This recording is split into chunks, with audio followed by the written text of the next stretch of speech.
Welcome to सर्वज्ञ एजुटेक। अगर आपने भी भरा है ईपीएफओ का फॉर्म तो ये वीडियो होने वाली है आपके लिए बहुत ज़्यादा महत्वपूर्ण। तो आज बात करेंगे हम ईपीएफओ के बारे में, किस तरीके से आपको इस एग्ज़ाम के लिए प्रिपेयर करना चाहिए। सबसे पहले बता दें, इस बार ईपीएफओ में 577 वैकेंसी है, क्लियर। और इसमें 2 एग्ज़ाम होने वाले हैं आपके, मतलब 2 पोस्ट के लिए एग्ज़ाम है। तो सबसे पहले बात कर लेते हैं लास्ट ईयर का एनालिसिस। लास्ट ईयर 5 सितंबर 2021 को ये एग्ज़ाम हुआ था। और जब भी एग्जाम होता है ये 2 फेज में होता है। First phase would be of written test, second phase में होता है आपका इंटरव्यू।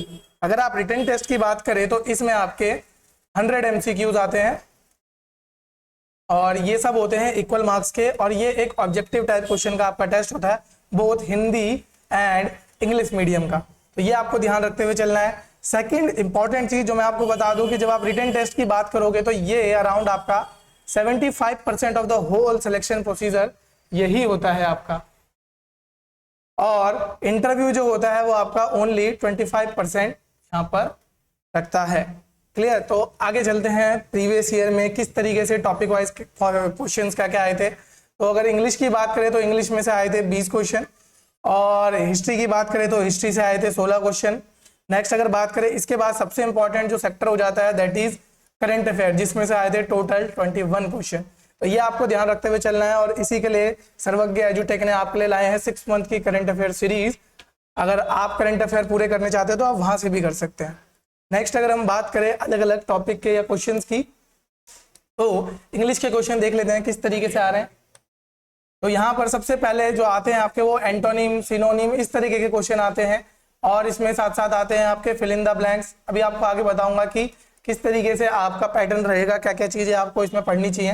तो जब एंटोनिम्स की बात करोगे तो ये क्वेश्चन आप कर सकते हो। देखो इस तरीके के क्वेश्चन आ रहे हैं यहाँ पे, जैसे यहाँ पर वेलर है तो इसका एंटोनिम क्या होगा, क्लियर। यहाँ पे फर्टाइल है तो इसका एंटोनिम क्या होगा। तो इस तरह की चीजें आपको ध्यान रखते हुए चलनी है। इमिग्रेंट्स हैं तो उसका एंटोनिम क्या होगा। तो इस तरह की चीजें आ रही हैं।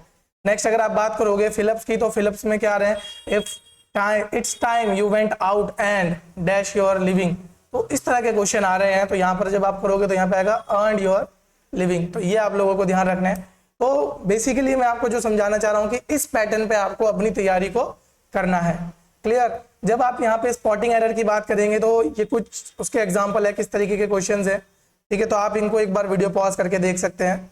नेक्स्ट अगर हम बात करें तो मैथ के क्वेश्चन, क्वांट के, ठीक है, क्वांट एंड रीजनिंग के क्वेश्चन इसमें आ रहे हैं, जिसके लिए हम आपके लिए एक सीरीज जरूर लाएंगे इससे पहले कि आपका एग्जाम हो।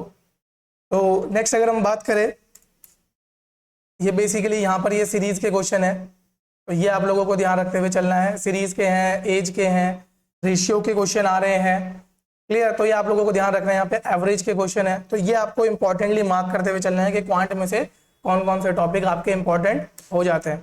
नेक्स्ट अगर बात करें ईपीएफओ एग्जाम में एक थोड़ा सा अलग ट्रेंड देखा गया है। यहाँ पर थोड़े से डिफरेंट फ्लेवर के क्वेश्चन और आते हैं। यहाँ पर लेबर रिलेटेड क्वेश्चन भी आपके बहुत ज्यादा देखे जा रहे हैं, यानी कि यहाँ पे वेजेस की बात होंगी, क्लियर, लेबर रिफॉर्म की बात होंगी, लाइबिलिटीज की बात होंगी, असेट्स की बात होंगी और टाइम पीरियड की बात होगी। तो ये आप लोगों को ध्यान रखना है। जैसे यहाँ पर इंस्टॉलेशन ऑफ मशीनरी का क्वेश्चन आया था, तो ये कौन से अकाउंट में लिखा जाएगा, अकाउंटेंसी की बात होगी यहाँ पे। तो इस तरह से ये थोड़ा सा अलग हो जाता है, जो इसमें बेसिक रिक्वायरमेंट्स है उन सब चीजों के लिए। यहाँ पर आप करंट लायबिलिटी का क्वेश्चन देख सकते हैं। नेक्स्ट अगर हम बात करेंगे बैलेंस शीट की, क्लियर। तो यहाँ पर आप देख रहे हो first book in which transaction of business unit are recorded. तो यहाँ पर क्या आ रहा है आपका, यहाँ पर आएगा आपका जर्नल। जिस भी बच्चे ने किया उसने गलत मार्क किया है, तो ये हम लोगों को देखना है। नेक्स्ट जीएस के जब आप क्वेश्चंस की बात करोगे तो जीएस के क्वेश्चंस में किस तरह के आएंगे आपके, जीएस के क्वेश्चन में आए हैं कि इनमें से कौन militant nationalist school of thought से रिलेटेड नहीं है। तो यहाँ पर जो आपका आंसर है वो है कृष्ण कुमार मित्र। तो ये आप लोगों को ध्यान रखते हुए चलना है। रैयतवाड़ी की आप बात करोगे तो रैयतवाड़ी एरिया, क्लियर। तो यहाँ पर आप लोगों को ध्यान रखना है landless labour become the land owner. तो जब आप इसको पढ़ोगे तो आप इसके साथ साथ 2 चीजें और पढ़ लेना, एक तो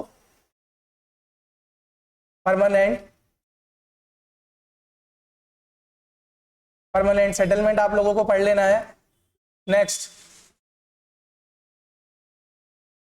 महालवाड़ी सिस्टम आप लोगों को पढ़ लेना है। तो ये ध्यान रखना है। जब आप परमानेंट सेटलमेंट की बात करोगे तो ये किस एरिया के अराउंड हुआ था, ये यूपी और इंडो गैंगेटिक प्लेन के अराउंड स्टैब्लिश हुआ था। महलवाड़ी की बात करोगे तो ये गुजरात राजस्थान वाले एरिया में स्टैब्लिश हुआ था।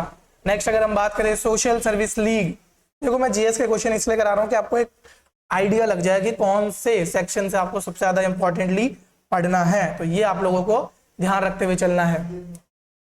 तो यहाँ पर जब आप सोशल सर्विस लीग की बात करोगे तो इसके जो संस्थापक थे वो हैं आपके कौन, एनएम जोशी, तो ये आप लोगों को ध्यान रखना है।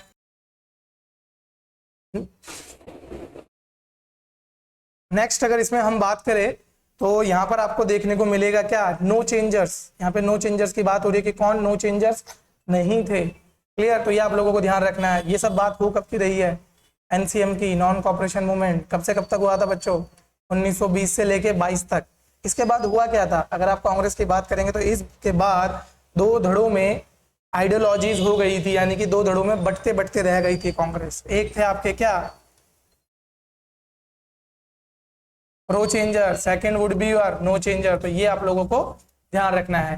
क्लियर, तो बच्चों ये आप लोगों को ध्यान रखना है। तो यहाँ पर नो चेंजर कौन नहीं थे, मोतीलाल नेहरू, मोतीलाल नेहरू क्या थे आपके, प्रो चेंजर थे। तो इस तरह की चीजों को आपको पढ़ते हुए चलना है। नेक्स्ट, इससे इजी क्वेश्चन बच्चों आपको नहीं मिल सकता। ये क्वेश्चन अगर आपने नहीं कर पाए तो आपको एक बार अपनी तैयारी को रिव्यू जरूर करना चाहिए, क्योंकि ये बहुत इजी क्वेश्चन है। कैबिनेट मिशन का पार्ट कौन सा नहीं था, इनमें से कौन से मेंबर कैबिनेट मिशन के नहीं थे, तो कौन थे वो, लॉर्ड वेवल। क्लियर, तो ये आप लोगों को ध्यान रखना है। लॉर्ड वेवल किसके लिए इंपॉर्टेंट जाने जाते हैं, वो जाने जाते हैं वेवल प्लान के लिए। क्लियर बच्चों, तो ये आप लोगों को ध्यान रखते हुए चलना है। नेक्स्ट, स्पोर्ट्स के क्वेश्चन कुछ आए थे तो ये एक बार देख लेना आप लोग। और करंट अफेयर से रिलेटेड, ये करंट अफेयर से रिलेटेड क्वेश्चन है, ये कंप्यूटर एप्लीकेशन से रिलेटेड क्वेश्चन है। तो एक आइडिया मुझे लगता है अब तक आप लोगों को लग चुका होगा कि किस तरीके से आपको अपनी प्रिपरेशन करनी है। ठीक है, जैसे यहाँ पर हम किसकी बात कर रहे हैं, वेब ब्राउजर की, कौन सा नहीं है, तो इंटरनेट एक्सप्लोरर बिल्कुल है, फायरफॉक्स है, गूगल क्रोम है, फेडोरा नहीं है। फेडोरा क्या होता है, एक ऑपरेटिंग सिस्टम, जैसे आपका विंडोज है, लाइनेक्स है, मैक ओएस है। क्लियर, ये सब क्या है, एक ऑपरेटिंग सिस्टम है। ये आप लोगों को ध्यान रखना है। 1 GB में कितनी MB होते हैं ये आपको बताना है। हालांकि ये क्वेश्चन बहुत इजी हो जाता है अगर आपको सिर्फ इतना पता होता है कि कौन सी स्मॉलेस्ट यूनिट है, कौन सी बड़ी यूनिट है। जैसे कि सबसे छोटी कौन सी होती है, बाइट्स होती हैं, सॉरी सबसे छोटी होती है बिट्स होती हैं, फिर बाइट्स आती हैं, फिर किलो बाइट्स आती हैं, फिर मेगा बाइट्स आती है।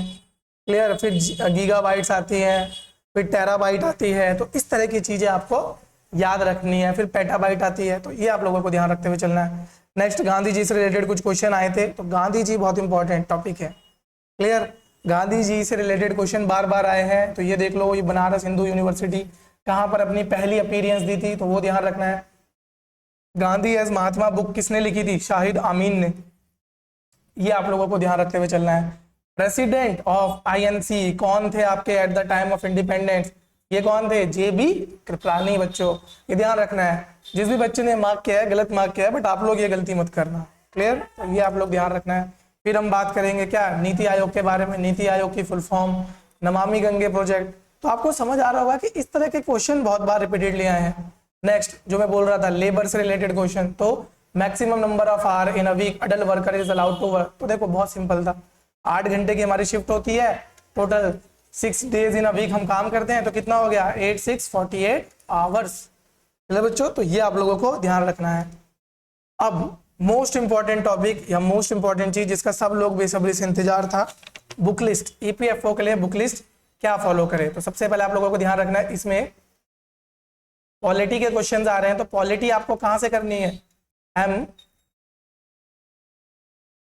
लक्ष्मीकांत से करनी है। इसका 6th एडिशन आपको मिल जाएगा मार्केट में, तो वहां से आप लोग कर सकते हैं। ध्यान रखना बच्चों, पॉलिटी लक्ष्मीकांत से कर लोगे, मोर देन एनफ है इस एग्जाम के लिए।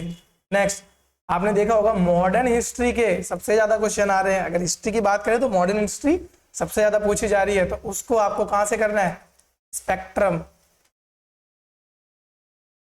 ठीक है, स्पेक्ट्रम करना है किसकी, राजीव आहिर की। क्लियर बच्चों, तो ये आप लोगों को ध्यान रखना है, स्पेक्ट्रम से करना है। अगर बात कर ले हिस्ट्री के अलग और चीजों की, एंशियंट, अगर मान के चलो पिछली बार तो नहीं आए बट आगे पूछने के चांसेस हो जाए, या मेडिवल हिस्ट्री के, तो कहां से पढ़ना है। तो इसके लिए आप लोग फॉलो कर सकते हो क्या,